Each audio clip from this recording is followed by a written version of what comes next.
Hello students. So it is another lecture from Information Technology Department.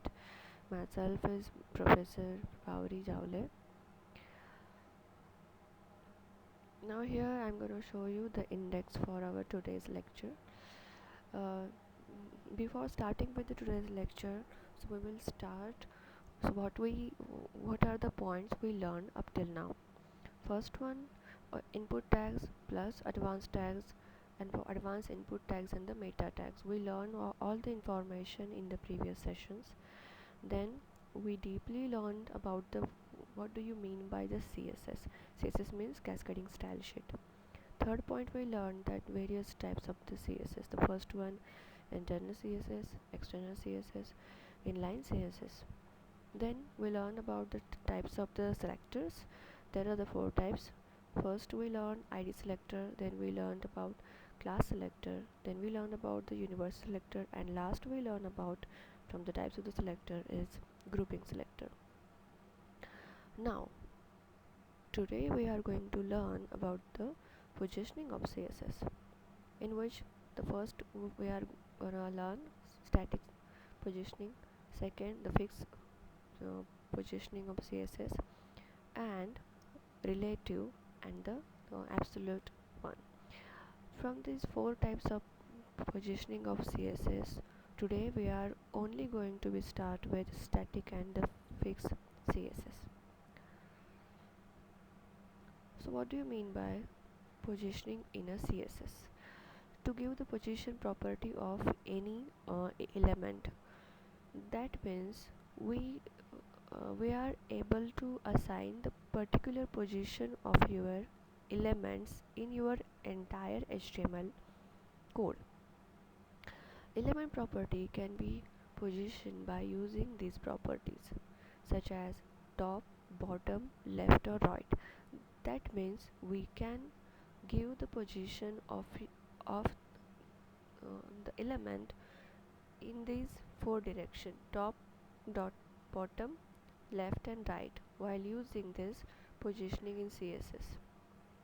Here we are going to start with the syntax. To include this positioning in a CSS in your code, so what would be the syntax for that? Mainly you must have the selector, that means on which tag, on which element you are going to be allocate the positioning in a CSS. Then start with the position, that means the from that four types, uh, which positioning in a CSS you are going to be applied on. Then the top, bottom, left and the right, these four properties should be included in that CSS, and uh, it will depend on the need of your position of the element. If you don't require all the four properties being applied on that same selector, you can go for the single property at least. Okay, now where the values for the positions are fixed, relative, absolute, and the values of top, bottom, left, right in a pixels only.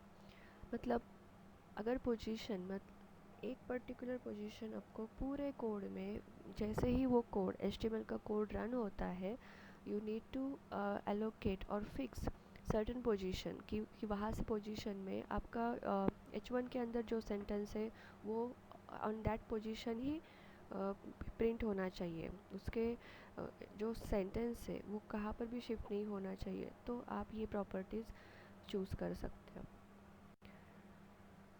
Now there are the four types of positioning in a CSS. First one, static positioning, second, fixed positioning, third, relative positioning, and the fourth one, absolute positioning.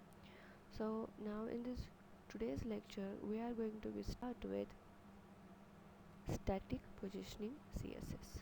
So what do you mean by static? Static means जो move नहीं कर रहा है, जो by default है, जो by default he property हम लोग असाइन करने जा रहे हैं, उसे बोल सकते हैं static positioning CSS. See here,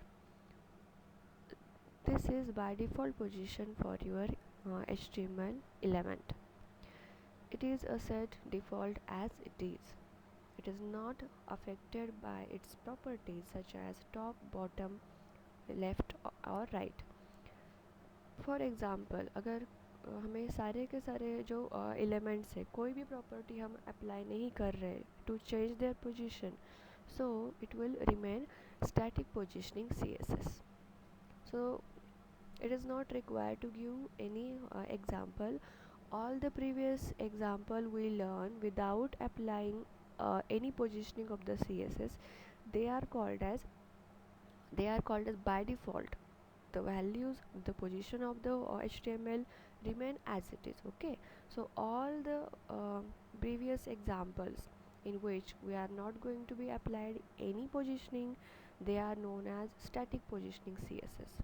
okay मतलब इसके पहले के जो एग्जांपल है जहाँ पर हमने कोई भी पोजीशनिंग ऑफ CSS अप्लाई नहीं किया है, those are comes in a by defaultly static positioning CSS. Now we are going to be start with fixed positionings in a CSS. The fix, it means the value I have assigned something is not going to be changed in a future. मतलब एक value, एक जो element होगा उसकी property अगर मैं set कर रही हूँ तो अगर वो आगे भी फर्दर उसका कोड लेंदी होता है तब भी उसकी जो पोजीशन रहेगी वो चेंज नहीं होगी. See here, this property helps to put the text fix on the browser. मतलब suppose I have assigned the fix property over the first element, only the single element in my code. Then और information जैसे मैं add करते जाऊँगी वो जैसे ही browser में मैं स्क्रॉल अप स्क्रॉल डाउन कर रही हूँ तो वो जो सेंटेंस रहेगा वो फिक्स रहेगा. स्क्रॉल डाउन बैकएंड में जो एंटायर कोड है, जो एंटायर इन्फॉर्मेशन है वो ही सिर्फ मूव होगी. See here, this fixed property forces an element into the fixed position relative to the browser window. मतलब क्या है, ब्राउज़र की जो विंडो है उसके लिए वो फिक्स हो जाएगा. मैं I will show you the example, don't worry. This fixed element cannot move even when page is scrolled. मतलब पेज अगर स्क्रोल्ड भी होता है, ये जो फिक्स एलिमेंट और फिक्स पोजीशनिंग इन CSS आपने कौन से टैग के ऊपर, कौन से एलिमेंट के ऊपर अप्लाई किया है, वो हमने पेज अगर स्क्रॉल अप स्क्रॉल डाउन किया तब भी वो मूव नहीं होगा. See here, I am going to be share the code on which I am gonna apply this fixed positioning in a CSS. See here, it is the normal HTML code where I have assigned the CSS properties, various CSS properties along with the fixed position. See, starting with the title, because I am going to explain the fixed positioning CSS here, I have allocate this in between the title tag open and title tag close. Now I am going to use this internal CSS part in which we must require the style tag open, style tag close. Now I need, here I have used the dot fixed, right? The p dot fix, it means we have allocate the certain feature over the p element while using the fixed name. I have allocate the fixed. Now the position, because what I just need to use here the class selector, because I'm gonna apply single element or multiple element also in future. So that's the reason behind I have used here class selector. So for class selector I have used p dot fixed because I'm going to allocate the name. So that is, I just choose the name that is the fixed. It is not necessary to choose the name of the selector also the fixed. Okay, it's your choice. मैंने यहाँ पर internal CSS का part use किया है because मैंने इधर क्या use किया है, style tag open style tag close. But inside that मैंने क्लास सेलेक्टर यूज़ किया है। वो क्यों किया है? बिकॉज इन फ्यूचर अगर मेरा कोड लेंथी होता है तो सेम प्रॉपर्टी में और भी जो एलिमेंट आने वाले हैं उसके ऊपर अप्लाई कर पाऊँगी। अगर आप लोगों को आईडी सेलेक्टर यूज़ करना है तब भी आप लोग यूज़ कर सकते हैं, okay, but safely go for the class selector because the same property you will apply on the multiple sentences or the elements.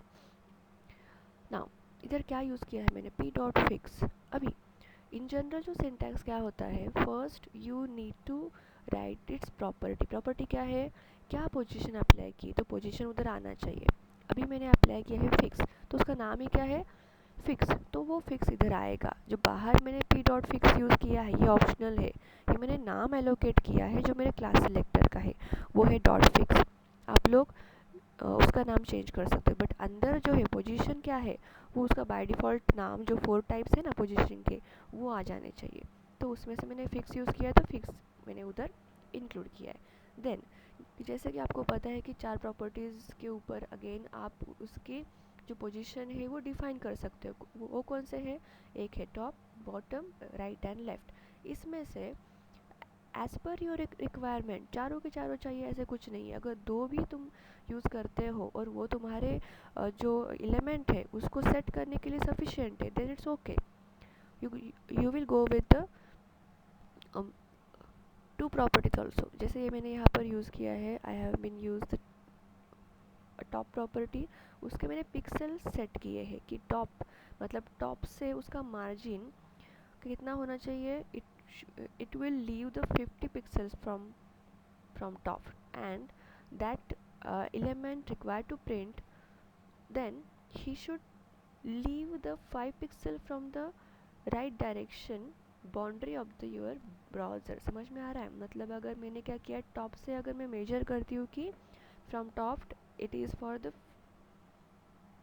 50 pixel, तो उतना मार्जिन वो क्या लेगा, टॉप मोस्ट जो बाउंड्री रहेगी ना, ओके, स्क्रीन जो आता है स्क्रीन से वो छोड़ेगा क्या 50 पिक्सल्स, एंड राइट से वो कितना करेगा, लेफ्ट ओनली 5 पिक्सल। देन और जो भी प्रॉपर्टी आप लोगों को अप्लाई करना है, जैसे मैंने इधर अप्लाई किया है the colour should be blue, मतलब वो ब्लू में प्रिंट होना चाहिए। ये सारे प्रॉपर्टीज़ मैंने अप्लाई किए हैं जो एलिमेंट मैंने क्लास सेलेक्टर के लिए चूज़ किया है, okay. Now then now we are going to start with the P. Here I have been included the three sentences. This is the paragraph 1, this is the paragraph 2, this is the paragraph 3, and last में fourth वाला जो है वो है P class fix. This is the fixed position of the text. अगर ध्यान से देखें, मैंने अगर यहाँ पर पोजीशनिंग यूज़ नहीं किया होता तो ये चारों के चारों जो स्टेटमेंट है एक के नीचे एक प्रिंट होना चाहिए थे, बट जैसे हम यही कोड एग्जीक्यूट करते हैं ये ऐसा नहीं होता है, ओके। बिकॉज क्यों? क्या पोजीशन होनी चाहिए? फोर्थ जो मेरा स्टेटमेंट है कि this is the fix position of text, इसकी पोजीशन मैंने क्या की है, पहले से फिक्स कर रखी है। वो क्या है? 50 pixel from the top and 5 pixel from the right. तो ये उसकी पोजीशन मैंने फिक्स की है along with the colour applied blue. तो देखो इसका जो आउटपुट है वो कैसे होगा। सी हियर, ये उसका आउटपुट है। ये कैसे प्रिंट हुआ देखो, this is the paragraph 1, this is the paragraph 2, उसके बाद this is the fix position of text, and then last वाला जो एक्चुअली थर्ड वाला जो स्टेटमेंट था वो प्रिंट हुआ है। वो क्यों? बिकॉज मैंने यहाँ पर प्रॉपर्टी अप्लाई की है फिक्स पोजीशनिंग ऑफ CSS, जहाँ पर मैंने जो लास्ट वाला सेंटेंस है उसकी प्रॉपर्टी क्या एलोकेट की है कि it should be leave 50 pixel from the top and 5 pixel from the right. अभी आप कंसिडर क्या कर रहे हो, अगर राइट होगा तो आपका जो राइट हैंड है उसी के सामने का जो स्क्रीन की जो बाउंड्री रहेगी तो वही राइट है, तो वहाँ से उसने सिर्फ कितने पिक्सल की है, लेफ़्ट ओनली 5 पिक्सल, तो वो इधर प्रिंट हो चुका है। इसे बोलते हैं फिक्स पोजीशनिंग ऑफ CSS, ये हम चेंज नहीं कर सकते। और एक उसका एक जो फोर्थ प्रॉपर्टी थी ना, फोर फीचर था while using the fix positioning CSS, वो अभी मैं नेक्स्ट एग्जाम्पल में एक्सप्लेन करने जा रही हूँ, अगर मेरा कोड बहुत ज़्यादा लेंदी होता है तो। ओके, जहाँ पर हमने स्क्रॉल बार यूज़ करना है। तो अभी इसकी पोजीशन फिक्स है, वो आपको समझ में आएगा in that next example. See here, now here I am gonna explain the same thing, that is same property मैंने सेट किया है। सिर्फ मैंने इधर क्या किया है कि जो लास्ट वाला पैराग्राफ मैंने ज़्यादा लेंदी बनाई, वो कैसे देखो सेम ही है।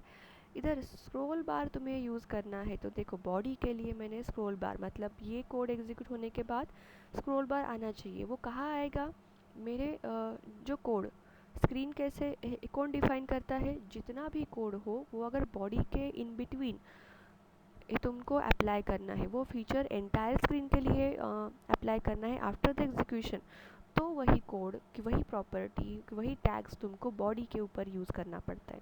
अगर बॉडी ही मेरा पूरा क्या बॉडी के ऊपर मुझे पर्टिकुलर कोई प्रॉपर्टी अप्लाई करना है, जैसे स्क्रॉल बार की जो प्रॉपर्टी अप्लाई करना है, तो बॉडी मेरा क्या हो गया, सिलेक्टर मुझे यूज़ करना पड़ेगा, जो मैंने इधर यूज़ किया है इन between the style tag open style tag close.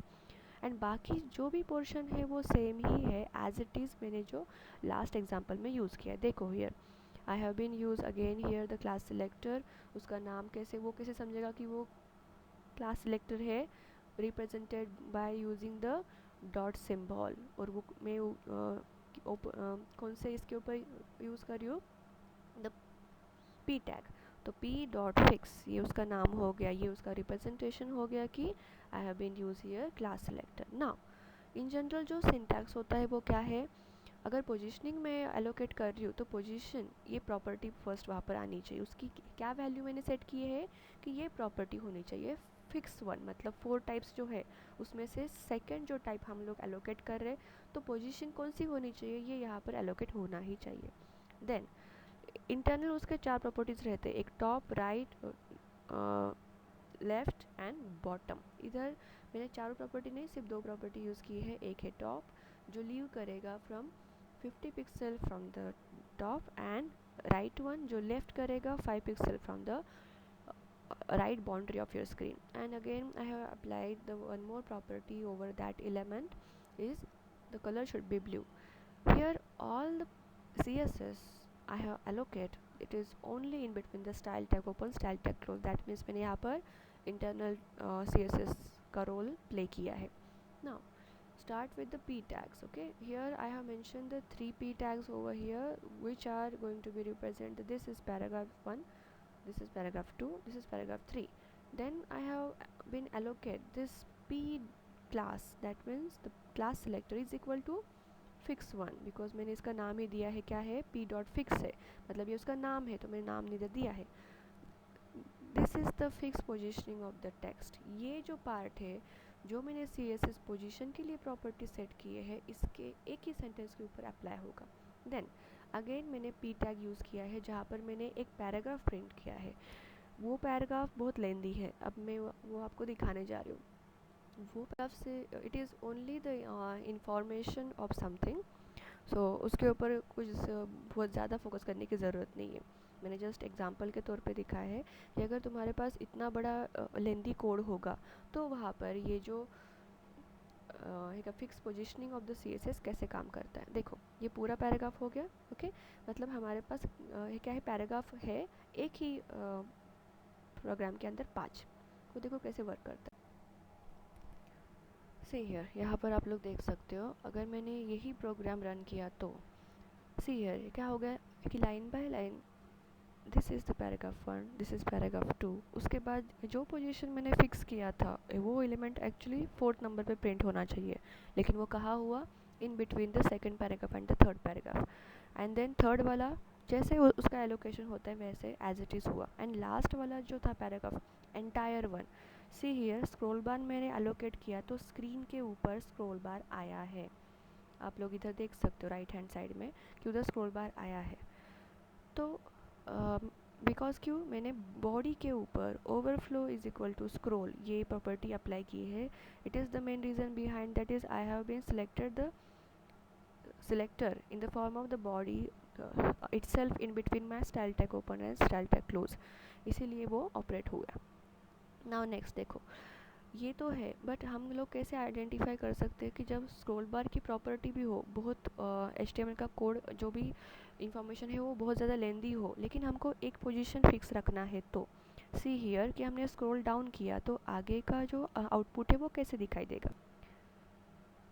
See here, अगर मैंने स्क्रॉल डाउन किया, आप लोग यहाँ पर देख सकते हो, तो यहाँ पर आप लोग देख पा रहे हो कि टेक्स्ट क्या हुआ है, ओवरलैप हुआ है। स्क्रॉल डाउन जो हम कर रहे हैं, जो पीछे की बैकएंड में जो इन्फॉर्मेशन है उतनी ही स्क्रॉल डाउन हुई है, लेकिन जो इन्फॉर्मेशन, जो एलिमेंट के ऊपर we have been applied the fix positioning CSS, उसकी पोजीशन क्या है, फिक्स ही है कि वो मूव हुई है क्या नहीं। उसके पहले के जो पैराग्राफ थे, 3 पैराग्राफ्स, वो मूव हो गए। जिन जो लास्ट वाला पैराग्राफ है वो स्क्रॉल अप स्क्रॉल डाउन हो रहा है, because it is representing the too much information on that same screen. Scroll bar is there, तो स्क्रॉल बार अगर अप एंड डाउन कर रहे हो, एक जो एलिमेंट है जिसके ऊपर हमने फिक्स पोजीशनिंग अप्लाई किया है वो मूव नहीं होता है। That's the reason behind we call that positioning of the CSS is fix positioning CSS। I hope आप लोगों को ये दो टाइप्स समझ में आए होंगे। You will understand this two types, static and fix positioning of CSS. Thank you.